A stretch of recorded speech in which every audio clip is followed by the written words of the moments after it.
Political idea के आज के इस अंक में बिहार के लिए जानते हैं चुनावी वर्ष है तो निश्चित रूप से राजनीतिक दल और राजनीतिक दल के नेताओं के द्वारा दिए गए वक्तव्यों का हम तो प्रतिदिन विश्लेषण करते हैं। आज हम विश्लेषण करेंगे अमित शाह केंद्रीय गृह मंत्री के द्वारा दिए गए विभिन्न वक्तव्यों का। आपको पता है 2 दिन पहले भारत के केंद्रीय गृह मंत्री भारतीय जनता पार्टी के चाणक्य और मुझे लगता है कि 2025 के विधानसभा चुनाव में एनडीए का जो अभियान चलने वाला है उस अभियान का नेतृत्व none other than Amit Shah ही करेंगे और अमित शाह ने चुनाव का नैरेटिव एक तरह से तय कर दिया गोपालगंज में जब उन्होंने जोरदार हमला किया लालू प्रसाद यादव के परिवार पर। लालू वैसे भावना में या एक तरह से अति उत्साह में अमित शाह जैसे लोग गृह मंत्री के पद पर रहते हुए भी कई ऐसे भाषण के क्रम में मैं कहूं उदाहरण उन्होंने देना शुरू किया जो कि तथ्यात्मक नहीं था, गलत था।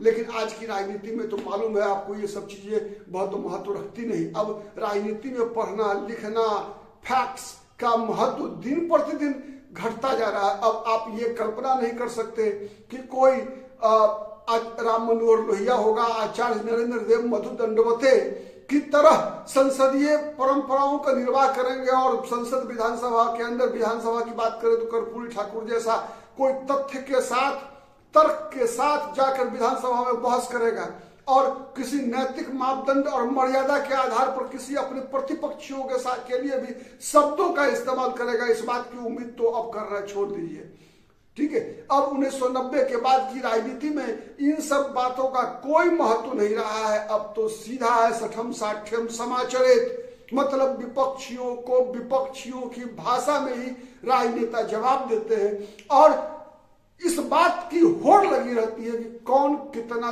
तीखा शब्द का इस्तेमाल करता है, कौन कितना नीचे के स्तर के शब्दों का इस्तेमाल करता है, इसकी होड़ लगी रहती है।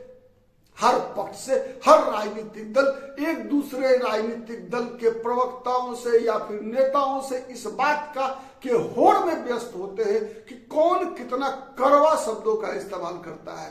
देखिए कड़वे शब्दों का इस्तेमाल पहले भी हुआ करता था जब अटल बिहारी वाजपेयी, राम मनोहर लोहिया और जवाहरलाल नेहरू का युग था। उस जमाने में भी शब्दों के तीखे बाणों से अपने प्रतिपक्षियों को घायल किया जाता था, लेकिन आज की तरह निचले स्तर का नहीं। अंतर यह है, केवल कारण है उसका सबसे बड़ा कारण यही है कि आज वर्तमान परिस्थिति में राजनीति में किसी भी व्यक्ति के लिए, बड़े राजनेता के लिए उसका शैक्षणिक स्तर, उसका सामाजिक स्तर, सामाजिक को जाति मत समझ लीजिएगा, ठीक है। मैं दर्शकों को चेतावनी दे रहा हूं, सामाजिक को जाति मत समझ लीजिएगा, क्योंकि दुर्भाग्य से आज के समय में हर शब्द को राजनीति के तराजू पर तौल कर ही उसके लिए बैलेंस शीट का निर्माण किया जाता है। तो सॉरी, ठीक है, चलिए। तो ऐसे शब्दों का इस्तेमाल किया था। तो अमित शाह ने क्या कहा? अमित शाह ने हमला किया लालू प्रसाद यादव के परिवारवाद पर, और जब परिवारवाद पर हमला होता है तो केवल तेजस्वी यादव पर हमला नहीं होता है। लालू परिवार चाहता क्या है? लालू परिवार चाहता है कि जब कभी भी चुनावी मुकाबले में, चूंकि ये चुनावी वर्ष है, पिछला वर्ष लोकसभा चुनाव का था तो ये विधानसभा चुनाव का है, और लोकसभा चुनाव में तो कई बार केंद्रीय राजनीति की बातें होती थी। इस बार तो केवल बिहार केंद्रित हमला ही एक दूसरे पर होना है। तो इसीलिए एनडीए ने यह फैसला कर लिया है कि तेजस्वी यादव पर हमला कम करना है, हमले के केंद्र बिंदु में रखना है लालू प्रसाद यादव को। और साथ ही एक और संकेत अमित शाह ने दे दिया कल गोपालगंज की सभा में कि अब भारतीय जनता पार्टी और एनडीए के जितने भी घटक दल हैं तेजस्वी यादव को तो बख्शेंगे, बख्श सकते हैं, लेकिन लालू प्रसाद यादव के साथ साथ राबड़ी देवी, और उससे भी बड़ी बात यह है कि तेज प्रताप यादव और मीसा भारती पर हमला ज्यादा होगा। कारण है उसका, कारण यह है कि एनडीए के लोगों को यह पता है कि तेजस्वी यादव, तेज प्रताप यादव और मीसा भारती के बीच आंतरिक रूप से जो व्यक्तिगत संबंध है वो उसमें सब कुछ अच्छा नहीं है।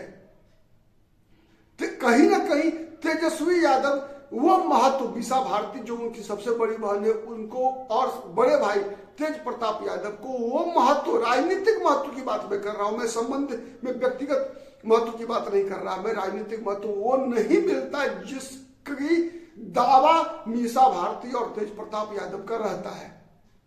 जिसकी महत्वाकांक्षा मीसा भारती और तेज प्रताप यादव के अंदर है कि उनको भी उतना ही मान सम्मान राजनीतिक स्तर पर मिले जितना तेजस्वी यादव को मिलता है। तेजस्वी यादव से ज्यादा नहीं तो कम से कम उससे कम भी नहीं मिले। लेकिन दुर्भाग्य से कुर्सी तो एक ही है सुप्रीमो का, लालू प्रसाद यादव के बाद आरजेडी का प्रमुख की कुर्सी तो एक ही होगी। उस पर या तो आप तेजस्वी को बैठा दीजिए या तेज प्रताप को बैठा दीजिए या मीसा भारती को बैठा दीजिए। लालू प्रसाद यादव ने तय कर लिया कि अपने सबसे छोटे संतान तेजस्वी यादव को बैठा देंगे, इसलिए तेजस्वी यादव आज सुप्रीमो है आरजेडी के। कहीं ना कहीं कई फैसलों से ऐसा प्रतीत होगा जब लालू प्रसाद यादव के फैसलों पे भी तेजस्वी यादव का विचार भारी पड़ा है।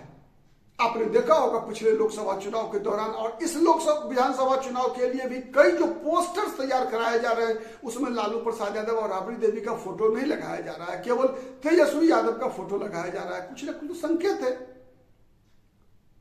ठीक है, तो खैर आज हम बात कर रहे हैं तेज प्रताप यादव और मीसा भारती की। क्यों एनडीए और बीजेपी के लोग अपने हमलों के केंद्र में तेज प्रताप यादव और मीसा भारती को रखना चाहते हैं? उसके पीछे दो तीन कारण हैं। सबसे पहला कारण यह है कि एक तरह से तेज प्रताप यादव तुनक मिजाज है। तुनक मिजाज मतलब किसी भी हमले का प्रत्युत्तर देने में बिना सोचे समझे वो उससे कड़ी प्रतिक्रिया व्यक्त करते हैं। ठीक है, तो ऐसा अगर कुछ होता है, आप याद कीजिए 2019 का लोकसभा चुनाव, जब गुस्सा में आकर तेज प्रताप यादव ने जहानाबाद में अपना व्यक्तिगत उम्मीदवार खड़ा करा दिया था, तो ऐसा दोहरा हो सकता है। अगर वो बौखला गए अगर तो कुछ भी करेंगे, तो जो भी बौखलाहट में करेंगे वो तेजस्वी यादव का नुकसान होगा, आरजेडी का नुकसान होगा। आपको पता है कि पिछली बार जब पाटलिपुत्रा लोकसभा सीट से मीसा भारती चुनाव लड़ रही थी तो तेजस्वी यादव के जो नजदीक के विधायक हैं वो मीसा भारती का उतना समर्थन नहीं कर रहे थे जितना करना चाहिए था। तो कहीं ना कहीं परिवार के अंदर सत्ता का संघर्ष है और सत्ता का संघर्ष तो स्वाभाविक होता है। हर परिवार में कोई ऐसा परिवार नहीं रहा, राजनीतिक परिवार, जहां पर कि सत्ता का संघर्ष नहीं हुआ। हाँ, कहीं छुपा हुआ होता है, कहीं उजागर हो जाता है।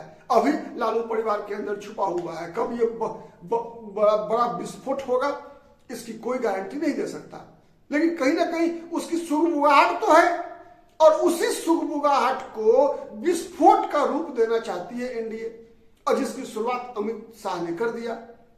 अब देखिए कि इस पर और ये क्रम कुछ दिनों में आगे बढ़ने वाला है। आपको पता है आज से कुछ दिन पहले आपने पढ़ा होगा अखबारों में कि भाई मीसा भारती जो है एक दिन राबड़ी देवी का आवास छोड़कर किसी होटल में रहने चली गई। तो ऐसे अभी तो टिकट बंटवारे का समय आना है। तेज प्रताप यादव भी टिकट बंटवारे में अपनी हिस्सेदारी की बात लगातार करते रहते हैं, कई बार ऐसा किया है उन्होंने।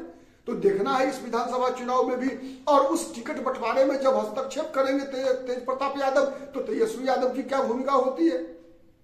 आप याद कीजिए पिछली बार तेज प्रताप यादव ने तेजस्वी यादव के सबसे नजदीकी उनके मित्र, उनके सलाहकार राज्यसभा सदस्य संजय यादव के बारे में क्या क्या नहीं कहा। ठीक है, निशाने पर लेते रहे हैं।